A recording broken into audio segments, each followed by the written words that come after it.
damos la bienvenida al abogado Jorge Luis Ortega. Él defiende a Pablo Celi, el ex contralor subrogante. Abogado Ortega, muy buenos días. Está a punto de cumplirse 2 meses de la detención de Pablo Celi. Los 2 meses se cumplirán el 12 de junio. El contralor subrogante ha enfrentado ya 55 días de prisión, involucrado e investigado por el caso conocido, denominado como el caso Las Torres. Quisiéramos conocer más sobre cómo marcha esta situación. Le damos la bienvenida. Gracias, muy gentil, muy amable por la entrevista. Bueno, una precisión, nosotros hemos ya dejado la defensa del doctor Pablo Celi de la Torre. Está a cargo de la defensa el doctor Marcelo Ron, que es otro de los abogados que está, digamos, al frente de esta investigación. Sí, perdón, ¿qué nombre me dice? ¿Quién es el defensor ahora? El doctor Marcelo Ron, tengo entendido que es uno de los abogados que está al frente de la defensa técnica del doctor Pablo Celi. Como bien usted lo sostenía, desde mediados de abril aproximadamente, el doctor Pablo Celi, luego de que se allanara su domicilio y se ordenara su detención para fines investigativos y luego se le formulara cargos para iniciar propiamente un proceso penal en su contra, se encuentra privado de la libertad. En ese entonces nosotros habríamos presentado descargos justificando que no existía la necesidad para que se prive de la libertad al doctor Pablo Celi mientras dure la investigación fiscal. Sin embargo, esto no fue acogido por el doctor Córdoba, juez de la Corte Nacional de Justicia, que fungía como juez de primer nivel en virtud de que el doctor Pablo Celi de la Torre o tiene fuero de Corte Nacional. Luego nosotros presentamos un recurso de apelación a esta prisión preventiva, que es una figura, una medida cautelar que rige en contra de ciudadanos que se encuentren siendo procesados o investigados. Ojo, procesados o investigados. No es que sea una pena anticipada o busque de alguna manera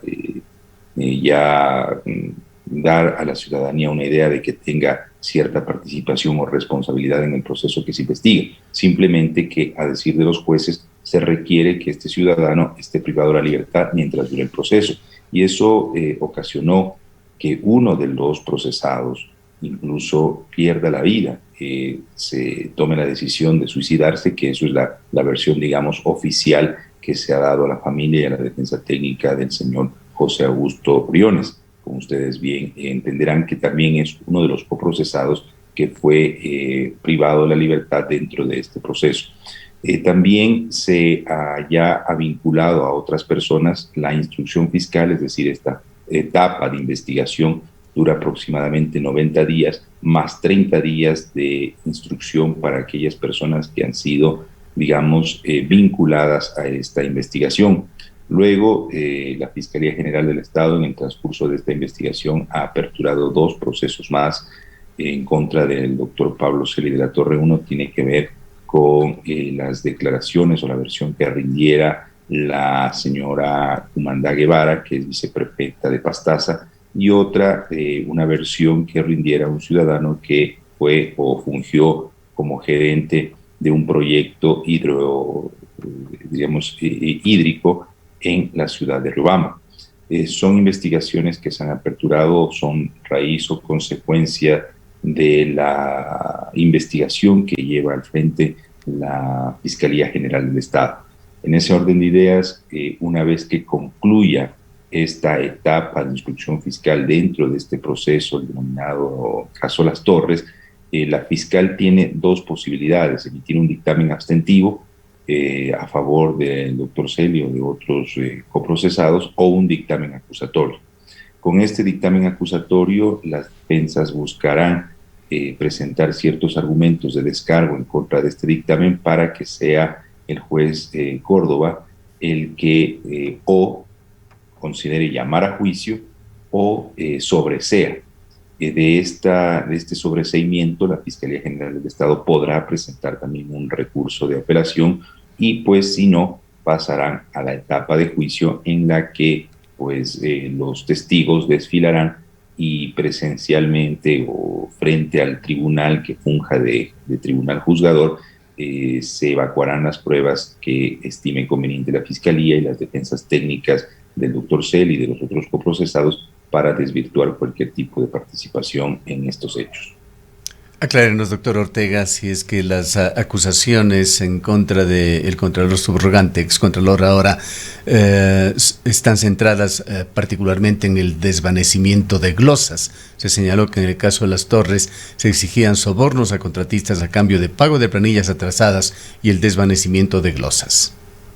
Bueno, interesante la pregunta porque, digamos, ese es, digamos, el centro o el núcleo sobre el cual basa la investigación la Fiscalía General del Estado. Pero en cuanto a lo que tiene que ver al doctor Pablo Celi, no existe ninguna prueba, ningún documento que acredite que él en efecto primero ordenó o dispuso el desvanecimiento de estas glosas y segundo que lo haya hecho.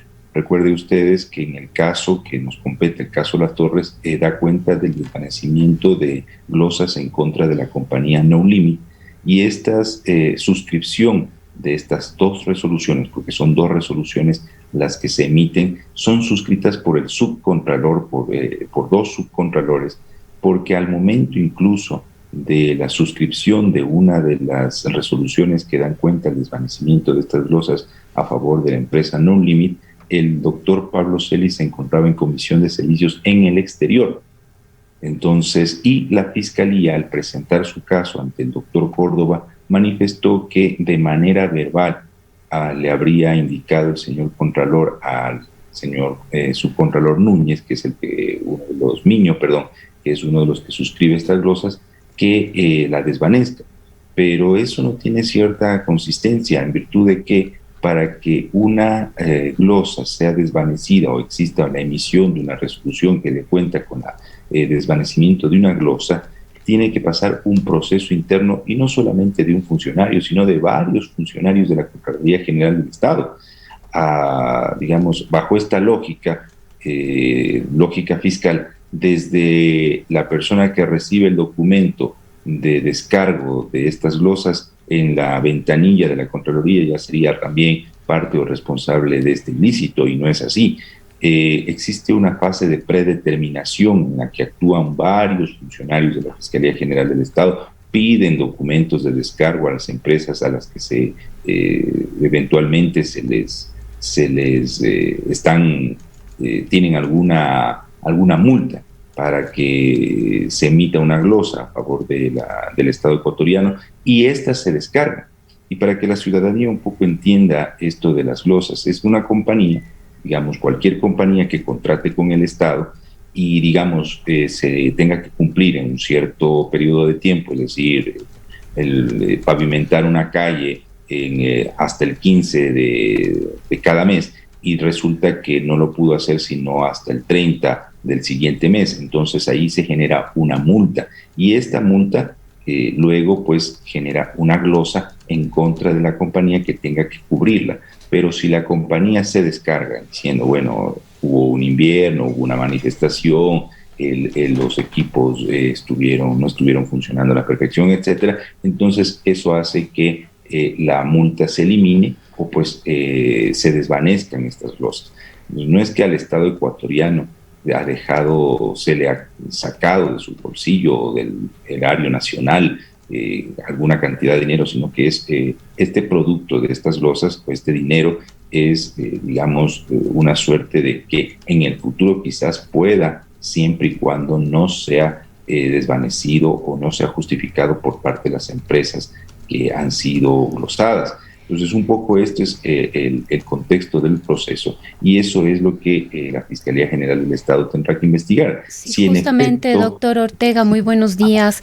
La Fiscalía habla de una estructura de delincuencia organizada, y la Fiscalía precisamente dice que esta estructura estuvo liderada por funcionarios de altos cargos públicos. Entre ellos menciona a José Augusto Briones y a Pablo Celi. La Fiscalía los califica califica como los líderes de esta estructura que presuntamente exigían sobornos a cambio de desvanecer las glosas, que es lo que ya se le consultó hace un momento, y que todo esto estaría dirigido por Pablo Celi. Nos preguntamos de dónde entonces saca la Fiscalía esta idea de que Pablo Celi era uno de los líderes de esta estructura de delincuencia organizada. Bueno, la Fiscalía, como digo, tendrá que investigar si en efecto existen pruebas suficientes que den cuenta de lo que dice. Porque recuerden ustedes que en el Ecuador existe la figura y el derecho de que a todo ciudadano se le reconozca su presunción de inocencia. Y nosotros somos inocentes mientras la Fiscalía General del Estado pueda presentar pruebas ante un juez y este juez valorarlas, considerarlas, si es que son suficientes para desvanecer esa presunción de inocencia. El solo hecho de que el señor Pablo Celi sea la máxima autoridad en la Contraloría General del Estado no le da pues la posibilidad de que sea considerado un líder de una organización criminal. Y recuerden ustedes que esta figura de la organización criminal tiene ciertos elementos constitutivos de este tipo penal que deben ser probados por la Fiscalía General del Estado. Es decir, que sea una organización que ha permanecido durante el tiempo para no solamente perpetrar un delito, sino varios otros delitos, y que el doctor Pablo Celi haya sido quien haya financiado económicamente a la comisión de estos ilícitos. Y nada de eso se encuentra en el expediente extenso que de a poco sigue sumándose cuerpos y más cuerpos al proceso sin que se pueda establecer estos requisitos que dan cuenta o necesitan ser justificados dentro de este tipo penal acusado por la Fiscalía General del Estado. Doctor Ortega, este tema de los desvanecimientos de glosas son, sin embargo, temas recurrentes que llegan a los medios de comunicación. Se ha enviado en muchas ocasiones y con documentación apreciable estas denuncias. Se lo ha hecho, por ejemplo, en el caso de la empresa china Geshuoba, del proyecto Sopladora. Esta empresa llegó al límite, conjuntamente con el consorcio que tiene con otra empresa ecuatoriana, llegaron al límite de las glosas posibles, unos 340 millones de dólares. No se les podía poner más glosas y más multas por incumplimiento porque la ley ya no daba. Pero en un proceso de 4 años estas glosas fueron reduciéndose, llegando hasta hace poco. Habíamos conocido a una cifra de 70 millones de dólares, aproximadamente un 20% de las glosas originales. Además, hubo un agravante allí, se les había devuelto la garantía que podía, perdone la redundancia, garantizar el cumplimiento de por lo menos la mitad de esa glosa que se les puso. Estas cosas extrañas vemos desde acá de lejos, no tenemos conocimiento de causa, no tenemos la facilidad de acudir a la Contraloría, pues aquí la Contraloría no habla, es solamente un buzón del Estado, todo se lo trata en Quito. Además, los equipos de abogados que tramitan estas situaciones se encuentran también en la capital de la República. Y con respecto a esto también otras denuncias más o menos recurrentes en los medios de comunicación, por lo menos en este que hemos recibido, ha sido de funcionarios públicos o exfuncionarios que nos han dicho que se usan glosas como presión para ejercer coerción en contra de ellos y que habría equipos, o por lo menos un equipo especializado de abogados en Quito que actuaría en colusión con la Contraloría para el desvanecimiento de estas glosas. Esto es lo que nos dicen. Tenemos muy claro que los medios de comunicación no somos jueces, ni mucho menos para juzgar estas cosas. Para eso están las autoridades de justicia, está la Fiscalía para investigar, los jueces para juzgarlo. Lo que quisiéramos preguntarle con su experiencia, doctor Ortega, ¿qué tan legales y con qué seriedad, con qué garantías se tramitan estos desvanecimientos de glosas, que si se dan, evidentemente son un recurso que permite la ley? Bueno, yo vuelvo a repetirles un poco en el tema. Recuerden ustedes que las glosas dan cuenta de multas que se les impone a las empresas contratistas con el Estado por ciertos incumplimientos en la presentación de productos dentro de una obra o dentro de un contrato. Si es que las empresas pueden justificar, si las empresas presentan todos los descargos necesarios en una fase de predeterminación que se llama, pues definitivamente tienen que irse reduciendo estas multas o desvaneciendo. Entonces, esto no debemos demonizarlo en primer lugar. En segundo lugar, luego las empresas tienen, digamos, el derecho de contratar a quienes ellas consideren para que, digamos, traten con funcionarios de la Contraloría del Estado que están al frente de estas, digamos, auditorías para que puedan, digamos, también defender su posición.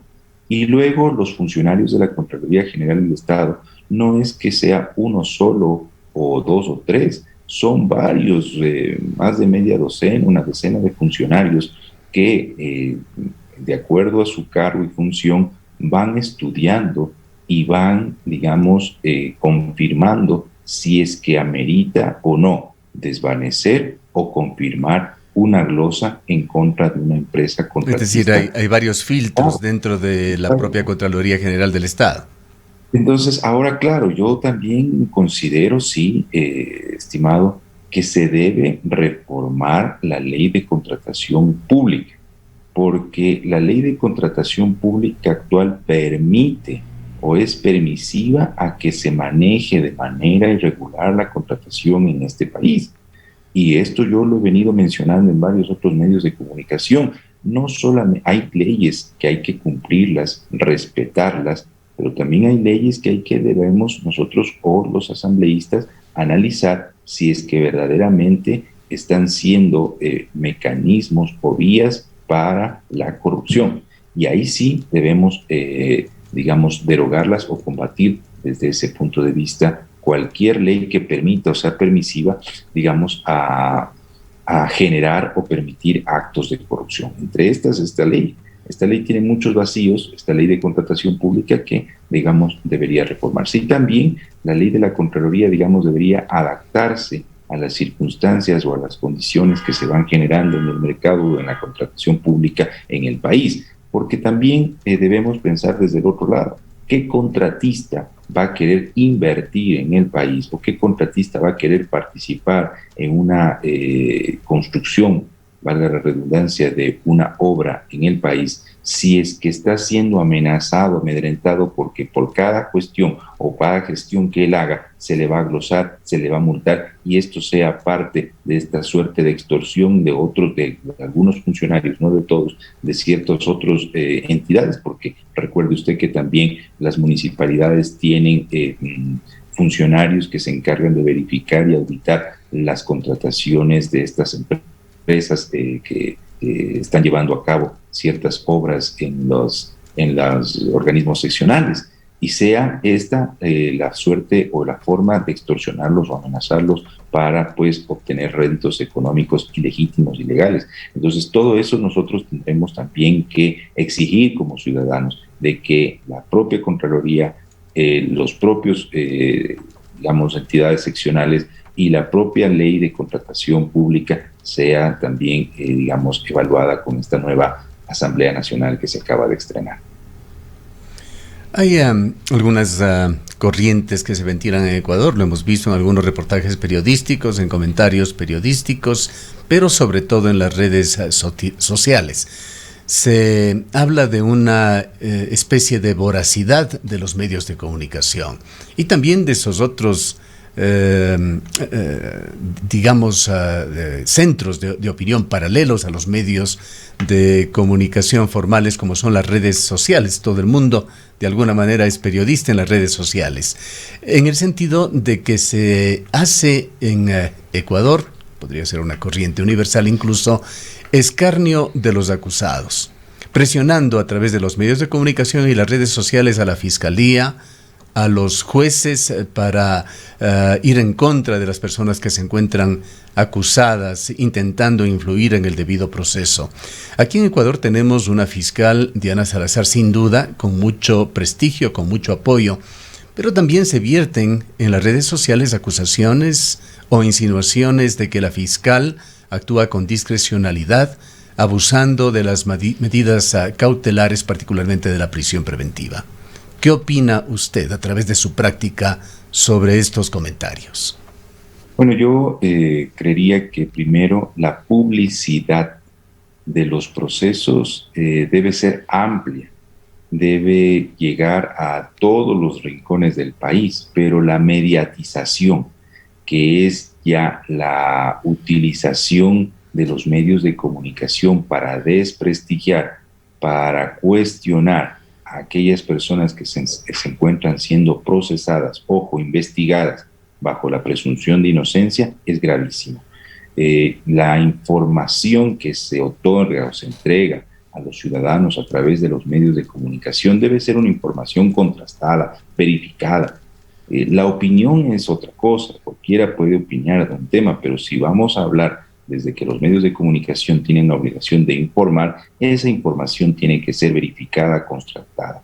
Y luego darle la magnitud de lo que merece o representa cada proceso y guardando ciertas formas. ¿Cuál es la necesidad, por ejemplo, de filmar, de tomar fotografías y de mandar a los medios de comunicación, incluso antes de a los abogados de las defensas, los allanamientos en altas horas de la noche, en las madrugadas? Se ve o se observa incluso a propios miembros de la Fiscalía con sus celulares fotografiando, tomando fotos en estos procedimientos.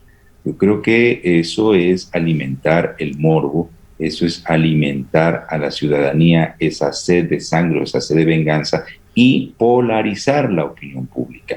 Por un lado, cualquiera, porque ya se le allanó la casa o porque se le privó de la libertad, ya es culpable. Y por el otro lado, se reduce a escasos segundos ante los medios de comunicación las opiniones que puedan rendir o informar también las defensas técnicas de las personas que están siendo procesadas. Entonces creo que también la Fiscalía General del Estado tiene que ser prudente y cauta y dedicarse a lo que tiene que hacer, que es la investigación objetiva, la investigación que dé cuenta no solo de elementos de cargo, sino también elementos de descargo que les sirvan para que al final de una investigación, al final del día, cuente con los elementos suficientes y necesarios que le permitan deducir una acusación fiscal o, en su defecto, también emitir un archivo en una investigación o un dictamen abstentivo. Creo que los ciudadanos debemos también tener el derecho de que se nos informe de manera precisa, veraz, pero también que se nos presente la otra cara de la moneda.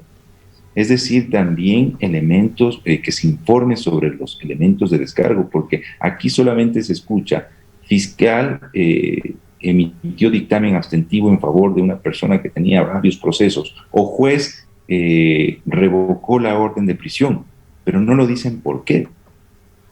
Y eso es importante porque cuando se informa simplemente desde un punto de vista o se informa de manera sesgada, lo que ocasiona es que se cuestione a los jueces, se cuestione a los fiscales y esto haga una suerte de presión mediática en contra de ellos y no puedan resolver con absoluta objetividad, imparcialidad e independencia. Y esto es delicado. Yo siempre he venido también indicando en los medios de comunicación que es importante que las audiencias sean públicas, que se transmita en tiempo real, especialmente aquellas audiencias que dan cuenta de casos que son de interés nacional, de suerte que sea la propia ciudadanía la que analice, verifique y sea la que, observe si es que en efecto la Fiscalía General del Estado está teniendo un caso sólido o está presentando un caso sólido o una prueba que justifique sus argumentos, o si es que los jueces están permitiendo que los sujetos procesales o que la Fiscalía General del Estado en este caso no fundamente o no sostenga sus argumentos y sin embargo de eso, por las presiones mediáticas, resuelvan a favor o en contra de esta. Entonces creo que también esto es importante que debamos debatir en la publicidad amplia, completa de casos especialmente que tengan que ver con temas de interés nacional. Hacerlo público, que los ciudadanos puedan conocer a tiempo real y de manera precisa, no de lo que se informa a medias, sesgadamente o se distorsiona para que pues sea el gran jurado, la opinión pública, el que verdaderamente dé cuenta de que si en efecto la Fiscalía ha justificado o no, o si las defensas también justificaron o no sus posiciones. ¿Considera usted, abogado, que Pablo Celi es una de las víctimas de esto que lo tipificó el gobierno anterior como un linchamiento mediático? Bueno, yo no hablaría de víctimas. Hay que ser muy cauto y prudente cuando se trata de definir a una persona que se encuentra procesada, o la situación de una persona que se encuentra procesada como víctima. Yo creo que Pablo Celi es un funcionario de alto nivel en el gobierno que debe tener los mismos derechos que cualquier otro ciudadano de a pie. Es decir, que se respete su presunción de inocencia, que se respete la intimidad y privacidad de su hogar, de que las diligencias que se hagan en contra de este o de cualquier otro ciudadano sean apegadas al debido proceso, al derecho a la defensa, a la lealtad procesal, y que las decisiones que se tomen, tanto desde la investigación, desde la Fiscalía General del Estado, como las resoluciones que se tomen por parte de los jueces, estén apegadas a derecho, sean independientes, sean imparciales, sean objetivos. Eso es lo que busca la ciudadanía. Ahora, confírmenos, sí, por favor. Sí, doctor Ortega, hemos hablado un poco de... Sí, doctor Ortega, hemos hablado un poco de cuánto podría influir la presión ciudadana, la presión de la gente a través de sus pronunciamientos y sus posiciones en redes sociales, pero mucho se ha hablado, sobre todo en estos últimos años, de persecuciones políticas, incluso de venganzas. ¿Considera usted también que existe presión política en el ámbito de la justicia? Y hablemos de todos los niveles de la administración de justicia, desde los procesos de investigación hasta la toma de decisiones que deben ya hacerlo los jueces o los tribunales. ¿Cómo ha visto usted? ¿Considera que existe un tema político, un trasfondo político también en la justicia y en el caso específico del doctor Celi? Bueno, hay que analizar, ¿no? Hay que analizar los times políticos que utiliza la justicia. Y recuerden ustedes que en un proceso de transición de un gobierno a otro, en el que se busca, obviamente, por parte del gobierno entrante, tener autoridades de control que, digamos, estén alineadas a su ideología o a su criterio político, podría de alguna manera haber influido en esta toma de decisiones de que en este preciso momento, en este cambio de gobierno, se haya aprestado el acelerador en un proceso como este, que recuerden ustedes que, a decir de la propia Fiscalía, venía siendo investigado desde el año 2019. Entonces, creo que también allí tendríamos que analizar. Y vean ustedes que no es menos cierto que algunas de las argumentaciones que nosotros hemos sostenido en las defensas técnicas que hemos llevado a cabo en otros casos, recuerden ustedes, yo soy abogado del ingeniero Walter Solís Valareso, en el caso Arroz Verde o denominados sobornos 2012-2016, hemos conseguido por parte del gobierno mexicano que se le otorgue su refugio. Y dentro de los argumentos o de la motivación de esa resolución que da cuenta de aceptar nuestro pedido de refugio, el Estado mexicano justifica su pedido en virtud de que de la documentación y de las pruebas que se presentaron a esta solicitud, da cuenta de que el ingeniero Walter Solís Valareso no tuvo acceso a un debido proceso y no tuvo acceso a una administración de justicia imparcial o independiente, en virtud de todo lo que pudo observar el Estado mexicano en el desarrollo de este proceso. Pero abogado Ortega, aquí viendo desde la contraparte, no se puede desconocer que el gobierno de Manuel López Obrador se ha mostrado bastante sesgado en este tema. Bueno, digamos, las justificaciones que nosotros hemos presentado y la resolución o la motivación que da cuenta de esa resolución nos permite establecer de que sí exista la posibilidad o la intención política en las resoluciones o en la toma de decisiones por parte de los jueces. El tiempo desgraciadamente se nos ha agotado, abogado Ortega. Solamente quisiera una precisión más. Es lo más probable de que Pablo Celi pierda su cargo este 12 de junio, cuando se cumplan ya los 2 meses de licencia sin sueldo que solicitó para defenderse. Una vez que se cumpla este pedido de licencia sin sueldo, puede puede pedirse una prórroga de esto, si es que así lo consideran también las autoridades que están al frente de la Contraloría General del Estado, y si es que procede. Y luego de esto, pues claro, si no se presentare al cargo dentro de los 3 días injustificadamente, pues lógicamente perdería el cargo de Contralor. Bien, muchísimas gracias por habernos atendido. Han escuchado al abogado Jorge Luis Ortega. Él fue abogado de Pablo Celi, el ex contralor subrogante. Son las 8:10. Cuenca, año 2050. Cuando la contaminación y la escasez de agua son problemas en todo el mundo, en Cuenca, Ecuador, todavía se vive tan bien como hace 30 años. Esto gracias a que los cuencanos tomaron decisiones correctas, como la construcción del proyecto hidroeléctrico Soldados Yanuncay, que ha generado 22 megavatios de energía limpia, reguló el caudal del río Yanuncay y garantizó el agua potable para Cuenca y agua de riego para San Joaquín y Baños. Aunque esto parezca ficción, es nuestro compromiso con Cuenca Bicentenaria, el Ecaustro. Juntos generamos agua y energía para la vida.